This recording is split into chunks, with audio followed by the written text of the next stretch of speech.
सभी किसान भाइयों को मेरा नमस्कार। आज हम बात करेंगे डीहॉर्निंग के बारे में। डीहॉर्निंग का मतलब होता है कि जो पशुओं का सींग है उसकी ग्रोथ को कम करना या सींग को पशुओं से अलग करना। इसको हम 3 प्रकार से कर सकते हैं। एक तो हम कास्टिक पोटाश के ज़रिए केमिकल से कर सकते हैं, मैकेनिकली कर सकते हैं और इलेक्ट्रिक डीहॉर्नर की मदद से कर सकते हैं। तो अगर हम मैकेनिकली इसको कुछ समय बाद करते हैं, जब पशु बड़ा हो जाता है, तो ये बहुत ही क्रूड प्रक्रिया है, तो उसको मेरे ख्याल से नहीं अपनाना चाहिए, क्योंकि उसमें ब्लड लॉस वगैरह बहुत हो जाता है।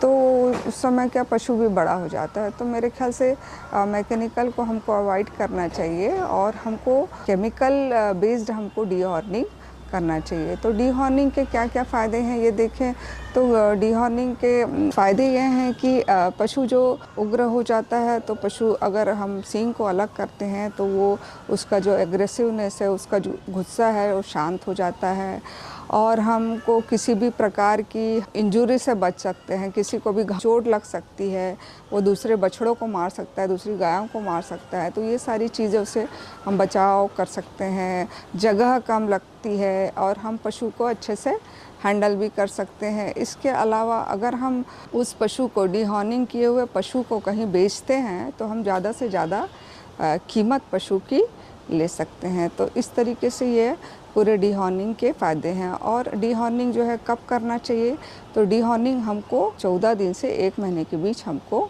कर लेना चाहिए। तो सबसे बेस्ट मेथड है कि हम उसको कास्टिक पोटाश का उपयोग करें। इसमें सबसे पहले आप ये करिए कि बछड़े को देखिए, उसका जो है सींग कहाँ से निकलना चालू हो रहा है, उसके बड को महसूस करिए। उसके बाद उसके चारों तरफ की जगह को साफ करिए, वहाँ पे जो बाल हैं उसके पशु के उसको निकालिए। उसके बाद उसमें वैसलीन लगा दीजिए, ताकि जो कास्टिक पोटाश हम यूज़ करने वाले हैं तो उसका कोई रिएक्शन आसपास ना हो। इस तरह से आसपास की जगह को सुरक्षित करने के बाद जो कास्टिक पोटाश होल्डर होता है उसमें कास्टिक पोटाश हम अप्लाई करते हैं और वहाँ पे बड के ऊपर उसको रगड़ते हैं और तब तक रगड़ते हैं जब तक कि उसमें खून आना चालू नहीं हो जाता है।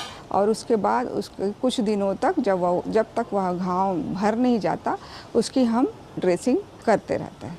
तो जब पशु बहुत कम एज का होता है, मतलब कि 14 दिन से 1 महीने के भीतर हमको डीहॉर्निंग की प्रक्रिया कंप्लीट कर लेनी चाहिए। धन्यवाद।